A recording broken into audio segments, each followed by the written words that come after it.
விஜய் சட்டசபைக்கு புதிய அனுபவம். புது சட்டமன்ற உறுப்பினர்களும் இன்னும் ஒரு கூட்டம், இரண்டாவது கூட்டம். திமுகவினர் திணறுகிறார்.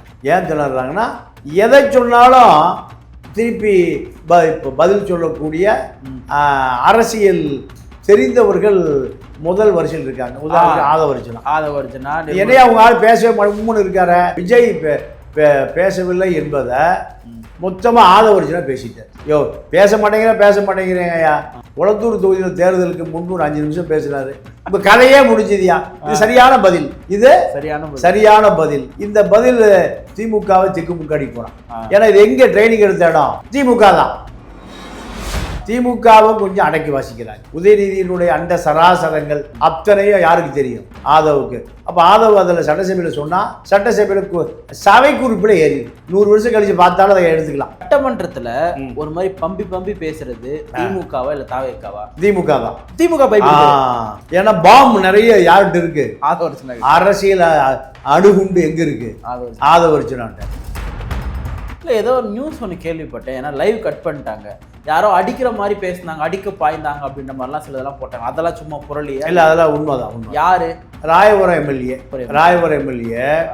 நீங்கள் விஜய் மூணாந்தர ஒரு வார்த்தையில் பின்னாடி இருந்து கத்துறாங்க திமுகவில். இந்த விஜய்க்கு அந்த நாக்க துருத்துன கேஸ் தான். நீங்கள் குடிகாரனாக இருக்கிய இப்படி இந்த மாதிரி ஏதோ ஒரு ரசாபசமான சத்தம் திமுக தரப்புலேருந்து வந்து திமுக தவறா பேசுறதுனால ராயபுரம் எம்எல்ஏ கோவப்படுறாரு.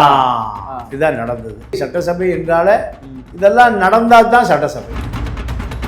இப்போ விஜய் சட்டமன்றத்தில் வந்து அமைதியாக உட்காந்துட்டு இருக்காருன்னு அது ஒரு பேசப்படும் பொருளாக அவர் வந்து விமர்சனம் பண்ணுறாங்க. எப்படி பார்க்குறீங்க? அவர் உட்காந்து சட்டசபை அவருக்கு ஒரு புதுசு. எம்ஜிஆர் சட்டமன்றத்தில் எப்படி சார் இருப்பார்? அவருமே இவர மாதிரி அமைதியாக உட்காந்துப்பாரா இல்லை அவர் எப்படி இருப்பார்? இல்லை சொந்த கட்சிக்காரன் எம்ஜிஆர்னு சொல்லுவாங்க. இன்னும் ட்ரம்ப்னு கூட சொல்லுவாங்க, புட்டின்னு சொல்லுவாங்க. எம்ஜிஆர் ஆயிட முடியாது. எம்ஜிஆர் கருப்பு கண்ணாடி போட்டுட்டு கருணாநிதியை ஃபிங்கர் டிப்பில் வச்சுருந்தார். எம்ஜிஆர் மறைகிற வரை இல்லை சட்டமன்றத்தை நல்லா பேச கேட்க உடனுக்குடன் பதில் சொல்லுவார். திமுகவை எப்படியாவது ஒழிக்கணும், திராவிட இயக்கத்துக்கு ஒரு முட்டுக்கட்டை போடணும். இதுதான் விஜய் முதலமைச்சர் ஆகிறார். அதனால வாய்ஸ் ஆஃப் தமிழ்நாடு பார்வையாளர்களுக்கு வணக்கம். இன்றைய சிறப்பு நேர்காணலில் நம்முடைய இணைந்திருப்பவர் மூத்த பத்திரிகையாளர் தமிழா பாண்டியன் அவர்கள். சார் வணக்கம். வணக்கம் சார். நேற்றைய சட்டமன்ற கூட்டத்தொடரில் திமுகவிற்கும் தாவேக்கிற்குமான அந்த மோதல் பயங்கரமான பேசப்படும் பொருளாக மாறுது. அட்லியெல்லாம் எடுத்துகிட்டு வராங்க, இயக்குனர் அட்லின்னு சொல்லிட்டுலாம் எடுத்துகிட்டு வராங்க. ஆனால் திமுக பண்ண அந்த கிட்னியை பற்றி யாரும் பேச மாட்டுறாங்க. எப்படி பார்க்குறீங்க நேற்று அந்த நடந்த அந்த பரபரப்பான போக்க? தாவேக்காவுக்கு இணையாக அரசியல் தெரிந்த, எண்ணிக்கையில் குறைவு, அரசியல் தெரிந்த சட்டசபை அனுபவம் உள்ள ஆட்கள் நிறைந்த அவை தமிழக சட்டசபை. அப்போது விஜய் சட்டசபைக்கு புதிய அனுபவம். சட்டசபையை கையாள அனுபவம் இல்லை. சரி. புது சட்டமன்ற உறுப்பினர்களும் சட்டசபையை அவர்களுக்கு இன்னும் ஒரு கூட்டம், இரண்டாவது கூட்டம். அந்த சட்டசபை பயம் இருக்கு. ஓகே, அந்த ஃபியர் இருக்கு. ஓகே, ஆமாம். ஏன்னா சட்டசபை என்பது நீங்கள் ஒரு வார்த்தையை கூட அன்பார்லிமெண்ட் வேர்டு பயன்படுத்தக்கூடாது. ஆமாம். இப்போ பொய்ன்னு கூட சொல்ற, உண்மைக்கு புறம்பாக இப்படி அது அன்பார்லிமெண்ட் வேர்ட்ஸ். இப்படி சில நடைமுறைகள் உள்ளது. இந்த நடைமுறைகள் திமுகவுக்கு தெரியும், அதிமுக தெரியும். அவர்கள் நீங்கள் ஒரு சட்டமன்ற உறுப்பினர் 3வது முறை 4வது முறை தான் இருப்பாங்க. அவர்களுக்கு தான் சீட்டு கிடைக்கும். புதுசாக யாரும் வர முடியாது. வர மாட்டாங்கல்ல, வர விரும்புகிறாங்க, விட மாட்டாங்க, அதை தரமாட்டாங்க. வரமாட்டாங்கிறது வர விரும்புகிறார்கள், ஆனால் விட மாட்டான், தரமாட்டான், வரமாட்டான், விட மாட்டான். அப்போ இப்போ இந்த புது தலைமுறை சட்டமன்ற உறுப்பினர்கள் வந்த பிறகு திமுகவினர் திணறுகிறார்கள். ஏன் திணறுறாங்கன்னா, எதை சொன்னாலும் திருப்பி பதில் சொல்லக்கூடிய அரசியல் தெரிந்தவர்கள் முதல் வரிசையில் இருக்காங்க. உதாரணத்துக்கு ஆதவர்ஜனா என்னையா அவங்க ஆள் பேசவே முன்னு இருக்காரு. சட்டசபையில் எது பேசினாலும் தப்பா போயிடும், என்ன பேசணும்னு தெரியாது, எழுதி கொடுத்தா பேசுவாரு. இப்படி பல விஷயம் இருக்கு. ஆனால் நீங்க விஜய் பேசவில்லை என்பதை மொத்தமாக ஆதவர்ஜனா பேசிட்டார். யோ பேச மாட்டேங்கிறேங்க ஐயா. குளத்தூர் தொகுதியில் தேர்தலுக்கு முன்பு ஒரு 5 நிமிஷம் பேசினாரு. உங்க கதையே முடிஞ்சதுயா. இது சரியான பதில். கரெக்ட். இது சரியான பதில். இந்த பதில் திமுகவை திக்குமுக்காடி போறான். ஏன்னா இது எங்க ட்ரைனிங் எடுத்த இடம்? திமுக தான். யாரு? ஆதவர்ஜுனா பயிற்சி எடுத்த இடமே திமுக தான். 2011-21 காலகட்டத்தில் 5 வருஷம் இவருடைய விளையாட்டு திருடல திமுக தான். திமுக ஆட்சிக்கு வந்து ஒரு 2-3 வருஷம் அங்கதான் இருந்தார். யாரு? இந்த ஆதவர்ஜுனா. அப்ப திமுகவுடைய அத்தனை ரகசியங்களும் தெரிந்த நபர். இவர் என்ன பதில் சொன்னாலும் சில ரகசியங்களை புட்டு வச்சாருன்னா அது ஒரு வாரம் ஓடும். இதனால திமுகவும் கொஞ்சம் அடக்கி வாசிக்கிறாங்க. உதயநிதியினுடைய அந்த சராசரங்கள் அத்தனையும் யாருக்கு தெரியும்? ஆதவுக்கு. அப்ப ஆதவ் அதில் சட்டசபையில் சொன்னா சட்டசபையில் சபை குறிப்பில் ஏறி 100 வருஷம் கழிச்சு பார்த்தாலும் அதை எடுத்துக்கலாம். அப்போ இதனால திமுகவும் அடக்கி வாசிக்கும். திமுகவும் ஏன்னா திமுக இப்போ யாரை முன்னாடி தள்ளி விட்டுருக்காங்க? உதயநிதியை. பின்னாடி சைடில் ஓபிஎஸ் நிற்கிறாரு, இந்த பக்கம் ஐ பெரியசாமி, இந்த பக்கம் KN நேரு. இப்படி எல்லாமே எங்கே இப்போ பின்னாடி ரவுண்டுக்கு போயிட்டாங்க. முன்னாடி ரவுண்டுக்கு எழுதி வச்சு படிக்கிற சட்டமன்றத்தில் ஒரு மாதிரி பம்பி பேசுறது திமுகவா இல்லை தாவேக்காவா? திமுக தான். திமுக ஏன்னா பாம்பு நிறைய யார்கிட்ட இருக்கு? அரசியல் அணுகுண்டு எங்க இருக்கு? ஆதவர்ஜுனாட்ட.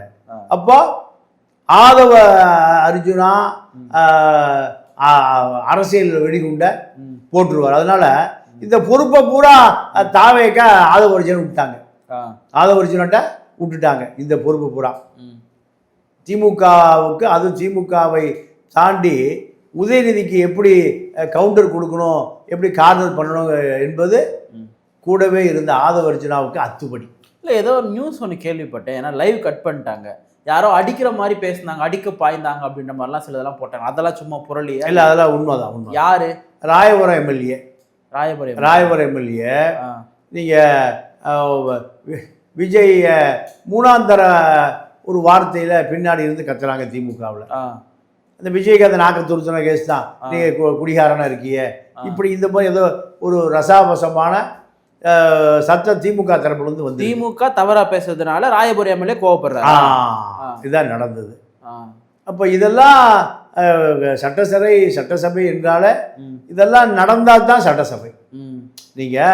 நீங்க காமராஜ் காலத்து, கக்கன் காலத்து, இந்த காலமெல்லாம் போயிடுச்சு. அண்ணா காலத்திலேயே அனந்தநாயகி கேட்ட கேள்விக்கு பாவாடையை அவிழ்த்து நாடாவை அவிழ்த்து கோப்பை திருப்பினால் தெரியும் தமிழ்நாடுன்னு சொன்னவர் தான் கருணாநிதி.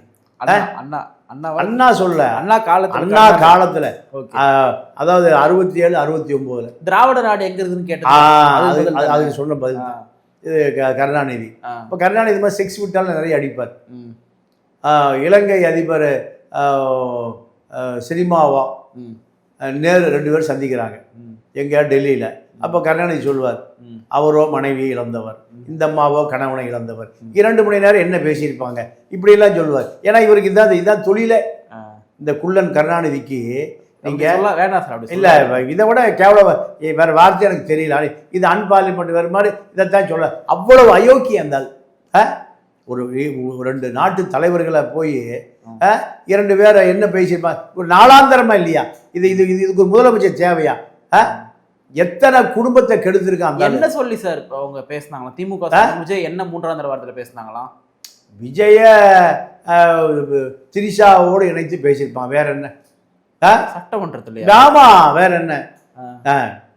சங்கீதா இல்ல திரிஷாவோட இருக்காரு, வேற என்ன? அப்ப இத தாவேகா தரப்பும் திருப்பி சொல்லியிருக்கு. கனிமொழியின் தாயார் தர்மாம்பாள், மனைவி கனிமொழி, மனைவி இல்லை துணைவி, இதுதான். அப்போ இதை ஆரம்பித்து வைத்தது திமுகவினர் தான் ஆரம்பித்து வைத்தது. அப்புறம் சட்டசபை பரபரப்பாக மாறத்தானே செய்யும். இல்லை சிவசங்கரன் வேற ஏதாவது கூட பேசலாம். அவர் என்ன பேசுறாருன்னா ஒரு இயக்குனர் பேரை குறிப்பிட்டு நீங்கெல்லாம் வந்து அட்லி படம் எடுக்கிறத போற நிறைய பிட்டு படம், ஒவ்வொரு படத்துல ஒரு பிட்ட எடுத்து திருட்டு படம் தான் வேற. இல்ல அதான் அது செக்ஸ் படம். திருட்டு படத்தை திருட்டு இல்ல அவர் என்ன சிவசங்கர் என்ன சொல்றாருன்னா கதையை திருட்டு இல்ல நான் சொல்றேன். அட்லி என்ன பண்ணுவாருன்னா ஒவ்வொரு ஹிந்தி படம், இங்கிலீஷ் படத்துல இருந்து ஒரு பிட்டு, பிரெஞ்சு படத்துல இருந்து ஒரு பிட்டு, ஸ்பானிஷ் படத்துல இருந்து ஒரு பிட்டு, ரஷ்ய படத்துல ஒரு பிட்டு எல்லாம் சேர்ந்து இவர் ஒரு படம் ஆக்குவார். சொந்த தயாரிப்பு இல்லை, சொந்த கதை வசனம் இல்லை, எல்லாமே ஒவ்வொரு கட்டு பிட்டு எல்லாம் வெட்டி ஒரு படம் ஆக்கிடுவார். அதைத்தான் அவர் சொல்றார். உங்கள் ஆட்சி அப்படி தான் இருக்குது, ஏன்னா கம்யூனிஸ்ட் சேர்ந்துருக்கு, பிசிக சேர்ந்துருக்கு, இப்படி பல வெட்டுக்களை ஒட்டி ஒரு படமாக்கியிருக்குன்னு அந்த அர்த்தத்தில் சொல்கிறார் சிவசங்கர். அப்போது சிவசங்கரை பொறுத்த வரைக்கும் சிவசங்கர் அமைச்சராக இருந்த காலத்தில் அவருடைய கோப்பை பூரா பார்த்தவர் செந்தில் பாலாஜி. செந்தில் பாலாஜியோட கோப்பு போய் வந்த பிறகு தான் இவர் கைது போடணும். அந்த சிவசங்கர் தான் இதை பேசலாம். இது அவர்களுக்கு தெரியல. இப்படி பல விஷயங்கள் மறைமுகமாக இருக்கு. அந்த அரசியலெல்லாம் புதிய உறுப்பினர்களுக்கோ புதிய மந்திரிகளுக்கோ தெரிந்து கொள்வதற்கு வாய்ப்பு இல்லை. அதனால் இரண்டாவது சட்டசபை இரண்டாவது கூட்டத்தொடர் மேகதாது அணையில் அதான் இப்போ கருத்து முதல்ல வந்தது. காவிரி, கச்சத்தீவு, முல்லை பெரியார், இலங்கை பிரச்சனை எல்லாத்தையும் காட்டி கொடுத்தது கருணாநிதி. அப்படி ஒரு குரல் வருது இங்கிருந்து தாவேகா தரப்புலேருந்து. தாவேகா தரப்புல வந்த பிறகு அவர் சங்கீதா திரிஷாவை பற்றி அவர்கள் பேசுகிறார்கள். ஆகுனா அப்புறம் அங்கே தானே வருவாங்க.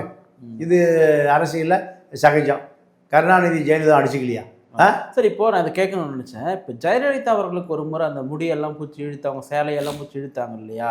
அதுக்கு என்ன காரணம்? அங்கே என்ன நடந்துச்சு? அப்போ என்ன நடந்ததுன்னா, கருணாநிதி பட்ஜெட் உரையை வாசிக்க எந்திரிக்கிறாரு.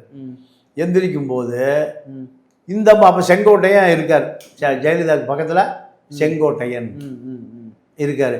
அப்போ வாசிக்க ஆரம்பிக்கும் போது இந்த அம்மா என்ன சொல்லுது, அப்போ எதிர்கட்சி தலைவர் பேச ஆரம்பிக்கும் போது இந்த அம்மா சொல்லுது, தீய சக்தி கருணாநிதி, பட்ஜெட் படிப்பதற்கு தகுதி இல்லாத நபர், இந்த அம்மா சொல்லுது. அப்போ அவர் மைக்கை பற்றி சொல்றாரு, இதை போய் சோபன் பாபுகிட்ட போய் சொல்லுங்கிறார். யாருக்கிட்ட? சோபன் பாபு. யார் சோபன் பாபு? இந்த அம்மா கொஞ்ச நாள் சோபன் பாபுடைய குடும்பம் நடத்திட்டு வந்ததுன்னு கருணாநிதி சொல்றாரு. இது சொன்ன பிறகுதான் பேப்பர் அவனை பேப்பர் வெயிட் எடுத்து அடிடான். யார? கருணாநிதியை. செங்கோட்டை எடுத்து வீசுறாரு, பேப்பர் வெயிட் எடுத்து வீசுறாரு. இதுதான் அன்னைக்கு இவங்கிட்ட ஸ்ட்ரென்த் இல்லை, அவங்க ஸ்ட்ரென்த் ஆளுங்கட்சி. நேராக துரை, ஏன்னா கருணாநிதியை பேசும்போது துரைமுருகன் பார்த்துட்டு இருந்தாருன்னா துரைமுருகனுக்கு பதவி இருக்காது. அதனால துரைமுருகன், பொன்முடி, மற்ற சட்டமன்ற உறுப்பினர்கள் எல்லாம் ஓடி முடியை பிடிச்சி இழுத்து ஜாக்கெட்டை கிழிச்சு சேலையை கிழிச்சு தள்ளி விட்டு டெஸ்கில் இந்த சண்டை தான். அதுக்கு பிறகுதான் அந்த அம்மா, நான் இனிமேல் இந்த பக்கம் வரவே மாட்டேன், வந்தா முதலமைச்சராக வருவேன்னு இந்த அம்மா திமுக ஆட்சி கலைக்கப்பட்டது. இப்படி தான் சட்டசபை என்பது, சட்டசபை மாண்புகளை அழிந்து போகிற இடம் தான் சட்டசபை. இப்போ விஜய் சட்டமன்றத்தில் அமைதியாக உட்காந்துட்டு இருக்காருன்னு அது ஒரு பேசப்படும் பொருளாக அவர் விமர்சனம் பண்ணுறாங்களே, எப்படி பார்க்குறீங்க? அவர் உட்காந்து இல்லை, அவரை பொறுத்த வரைக்கும் நான் தான் முதல்ல சொன்னேன், சட்டசபை அவருக்கு ஒரு புதுசு. ஓகே. அரசியல் அவருக்கு புதுசு. அரசியலில் ஒரு 10 ஆண்டுகளுக்கு முன்பு நடந்த ஒரு நிகழ்வையோ அல்லது சட்டசபையில் ஒரு தீர்மானமோ அல்லது காவிரி பிரச்சனையில் அரசியலில் என்ன வெளியிடப்பட்டது, எத்தனை பேர் அகதியாக வந்தான், இதெல்லாம் தெரியாது அவருக்கு. இப்போ இதெல்லாம் நீங்கள் சட்டசபையில் கேள்வி எழுப்பினீங்கன்னா ஜெயலலிதா உடனுக்குடன் பதில் சொல்லும். ஏன்னா இந்த 91 எம்எல்ஏ. கருணாநிதி கேட்குற கேள்விக்கு, எதிர்கட்சி தலைவர் கேட்குற கேள்விக்கு உடனுக்குடனே பதில் சொல்லும். ஏன்னா 91 டு அந்த அம்மா மறைக 2016 வரைக்கும் 25 ஆண்டு காலம் அந்த அம்மாவுக்கு சட்டசபை தெரியும். விஜயை பொறுத்த வரைக்கும் 25 ஆண்டு காலம் என்ன தெரியும்? சினிமா துறை தெரியும், அத்துபடி. சினிமாவில் என்ன கேட்டாலும் அத்துப்படி. ஆனால் அரசியல் இந்த மக்களுடைய பெருங்கோபம் திமுக மேலே உள்ள கோபத்தில் இவர் அந்த நாற்காலியில் உட்கார வச்சிருக்காங்க. உதயநிதி ஒரு ஆக்டிவான எதிர்க்கட்சி தலைவராக இருக்காரா சட்டமன்றத்தில்? இல்லை, அவரும் எழுதி வச்சு படிக்கிற பார்ட்டி தான். 30 செகண்ட் பேச்சுக்கு ஒவ்வொரு வார்த்தையும் எழுதி பார்த்து பார்த்து படிக்கிறார். அதாங்க தமிழ்நாட்டுடைய சாபக்கேடு என்னன்னா, ஒரு நல்ல கக்கனும் காமராஜும் இருந்த அந்த நாற்காலியில் அண்ணாவே நீங்கள் சொந்த வாழ்க்கையில் ஒரு அயோக்கியனாக இருந்தாலும் அரசியலில் புள்ளி விவரங்களை அள்ளித்தருகிற ஒரு நிறைய வாசிப்பு பழக்கம் உள்ளவர். யாரு? அண்ணாதுரை. அண்ணா எல்லாமே வந்து வாசிப்பு பழக்கம் உள்ளவர். நீங்கள் மரணத்தின் பிடியில் போகிறாரு, அமெரிக்காவுக்கு வைத்தியத்துக்கு போகிறாரு, வாழ்நாளில் போப்பாண்டவரை பார்க்கணும்னு ஆசைப்படுறாரு. போப்பாண்டவரை பார்க்கணும், ஒரு 5 நிமிஷம் அப்பாயின்மெண்ட்டு. சிஎம் ஒரு ஸ்டேட்டுடைய, இந்தியாவில் ஒரு ஸ்டேட்டுடைய சிஎம் மரணத்துக்காக போராடுறாரு, ஒரு 5 நிமிஷம் அப்பாயின்மெண்ட் கொடுங்கன்னு டெல்லியிலேருந்து கேட்குறாங்க. அண்ணா போய் பார்க்குறாரு, குள்ள உருவம், ஒரு பெரிய ஸ்காலர்னு அவர் பார்த்தோன்னே சொல்ல முடியாது. போய் பேச ஆரம்பிக்கிறாரு. பேச ஆரம்பித்தா 1 மணி நேரம் தாண்டிடுச்சு. 1 மணி நேரம் தாண்டிடுச்சு. உலக விஷயங்கள் அத்தனையும் ஃபிங்கர் டிப்பில் வச்சு இங்கிலீஷில் சொல்கிறார். அப்போது 5 நிமிஷம் 10 நிமிஷம் 10 நிமிஷம் 1 மணி நேரம் 1.5 மணி நேரம் ஆகி போச்சு. அப்போ உதவியாளர்களாக வர்றாங்க, எல்லாம் போங்கப்பா பார்த்துக்கலான்ட்டு.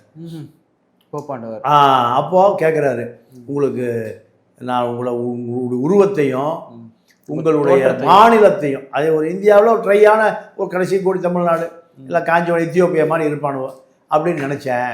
ஆனால் உன்னுடைய இவ்வளவு பறந்துபட்ட அறிவுக்கு நான் உண்மையாகவே தலை வணங்குறேன். யார் சொல்கிறான்? போப்பாண்டவர். ரைட், உனக்கு நான் ஒரு நினைவு பரிசு கொடுக்க விரும்புகிறேன்னு கேட்குறாரு. யார்? போப்பாண்டவர். அப்போ கேட்குறாரு, நான் ஒரு விலை மதிப்புள்ள ஒரு பரிசை கேட்பேன். நானே போப்பாண்டுடைய, எனக்கு ஏதாவது அமெரிக்க ஜனாதிபதியும் பிரிட்டிஷ் ஜனாதிபதியும் என்ன வேணும், எந்த நாட்டில் கூட வாங்கிக்கப்போ. இல்லை, உங்களால் கொடுக்க முடியும். என்ன வேணும்? எனக்கு வாக்குறுதியா வேறு கேளியா. போர்ச்சுகல் ஜெயிலில் அடைபட்டு கிடக்கிற ஒரு ராணடேன்னு ஒரு விடுதலை வீரனை நீங்கள் விடுதலை பண்ணுங்கிறார். அசந்து போயிடுறாங்க. இந்தியாவில் கோவாவில் இப்போ போர்ச்சுகீசியரை எதிர்த்து ஒரு விடுதலைக்காக போராடியவர் யார்? ராணடே. இந்த ராணடே போர்ச்சுகல் ஜெயிலு போர்ச்சுகல்காரன் கொண்டு ஜெயிலில் அடைச்சி வச்சிருக்கான். அவரை விடுதலை பண்ணும் கேட்குறாரு. போப்பாண்டவர் அப்படியே அசந்து மிரண்டு போயிடுறாரு. சரி, உனக்கு நான் வாக்கு கொடுத்துட்டேன், உன்னுடைய ஆங்கில புலமை பரந்த அறிவையும் நான் பார்த்து வியந்துடுறேன், நான் ரிலீஸ் பண்ணுறேன் போன்ட்டார். உடனே பேர் போர்ச்சுகல் கவர்மெண்ட்டை கூப்பிட்டு சொல்கிறாரு, அவர் ரிலீஸ் பண்ணி விட்றியா? அவர் விடுதலை போராளி தானே. கோவாவில் இப்போ பிடிச்சிக்கிட்டான். யார்? போர்ச்சுகீசியை பிடிச்சிக்கிட்டான். அவனை எதிர்த்து போராடியவர் சொந்த மக்களே மறந்துட்டான். சொந்த மக்களே ஆர்எஸ்எஸ்காரே மறந்துட்டான். இந்திரா காந்தி அப்போ பிரதமர். இந்திரா காந்தி பிரதமராக இருக்கும்போது அவர் ரிலீஸ் பண்ணி விடியான்ட்டாங்க. அவனை கொண்டு வந்து இந்தியன் போர்ச்சுகல் எம்பசியில் கொண்டு விட்டு போர்ச்சுகல் எம்பசியிலேருந்து கொண்டு போய் இந்திரா காந்தியிட்ட சரண்டர் பண்ணுறாங்க.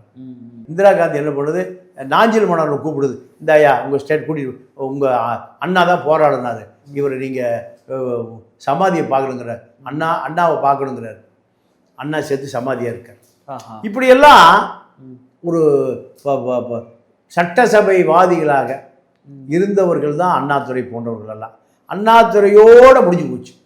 நீங்கள் தத்துவங்கள் பேசுவது, சித்தாந்தங்கள் பேசுவதெல்லாம் அண்ணாதுரையோடு முடிஞ்சு போச்சு. அதுக்கு முன்னாடி வந்து கருணாநிதி, எம்ஜிஆர், ஜெயலலிதா, ஜானகி, எடப்பாடி பழனிசாமி, ஓபிஎஸ், இதெல்லாம் சட்டசபை ஒரு சட்ட சபையாக இருக்கு. இப்போ இதில் விஜய் மக்களால் நீங்கள் அடித்த சுனாமி, மக்களால் வந்த ஒரு பேர் எழுச்சி தான் விஜய் அந்த சீட்டில் உட்கார. விஜய் வந்து எம்ஜிஆர் மாதிரி சொல்கிறாங்க கட்சிக்காரங்க எல்லாருமே சொல்கிறாங்க இல்லையா? எம்ஜிஆர் சட்டமன்றத்தில் எப்படி சார் இருப்பார்? அவருமே இவர மாதிரி அமைதியாக உட்காந்துப்பாரா, இல்லை அவர் எப்படி இருப்பார் சட்டமன்றம்? இல்லை எம்ஜிஆர் சட்டசபை வாங்கி தானே. எம்ஜிஆர் இல்லை, அவர் முதலமைச்சர் அதுக்கு முன்னாடி எம்எல்ஏவா இருக்காரு, அது ஓகே. பட் அவருடைய அந்த இதுவும் சொல்கிறா அவருடைய மன. இல்லை அதாவது சொந்த கட்சிக்காரன் எம்ஜிஆர்னு சொல்லுவாங்க, இன்னும் ட்ரம்ப்னு கூட சொல்லுவாங்க, புட்டின்னு சொல்லுவாங்க. எம்ஜிஆர் ஆயிட முடியாது. எம்ஜிஆர் கருப்பு கண்ணாடி போட்டுட்டு கருணாநிதியை ஃபிங்கர் டிப்பில் வச்சுருந்தார். கருணாநிதியை எம்ஜிஆர் மறைகிற வரை இல்லை சட்டமன்றத்தை நல்லா பேசக்கூடிய, நல்லா கேட்க உடனுக்குடனே பதில் சொல்லுவார்.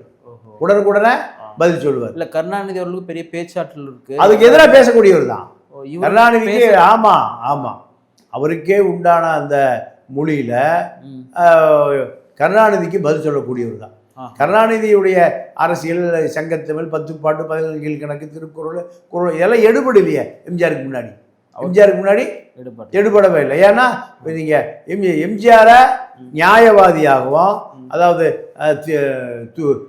தூய சக்தியாகவும் கருணாநிதியை தீய சக்தியாகவும் அன்னைக்கே மக்கள் பார்க்க ஆரம்பிச்சிட்டாங்க. அதனால கருணாநிதியுடைய அரசியல் எம்ஜிஆர் உயிரோடு இருக்க வர எடுபடவே இல்லை. எம்ஜிஆர் மருத்துவமனையில் இருக்கிற பொழுது என் நண்பன் எனக்கு ஓட்டு போடுங்க, அவர் வந்தோடனே சீட்டை கொடுத்துறேன்னு கருணாநிதி சொன்னார். அப்போ எம்ஜிஆருடைய அரசியலை விஜய் 10% கூட பண்ணலை. திமுக எதிர்ப்புங்கிற ஒரே விஷயம்தான் விஜய முதலமைச்சர் நாற்காலியில் உட்கார வச்சிருக்கு. இதை தாண்டி எந்த சக்தியும் எந்த உழைப்பும் 2 வருஷத்தில் அவர் தமிழ்நாடு முழுக்க ஜெயலலிதா கருணாநிதி 234 ஊதியம் போவாங்க. இவர் மொத்தம் போனதே ஒரு 4 கூட தான் போட்டார். அப்போ என்ன காரணம்னா திமுக மீது கடும் எதிர்ப்பு. திமுகவை எப்படியாவது ஒழிக்கணும், திராவிட இயக்கத்துக்கு ஒரு முட்டுக்கட்டை போடணும், இதுதான் விஜயை முதலமைச்சர் ஆகிறார். அதனால் எம்ஜிஆரும் விஜயோடு ஈடுபடுத்தி பார்ப்பது அவர்கள் கட்சிக்கார விரும்புகிறான். அது எம்ஜிஆர் பெரிய மலை, விஜய் ஒரு பள்ளத்தாக்கு. அதனால் எம்ஜிஆரோடு நீங்கள் இணைத்தே பார்க்க முடியாது.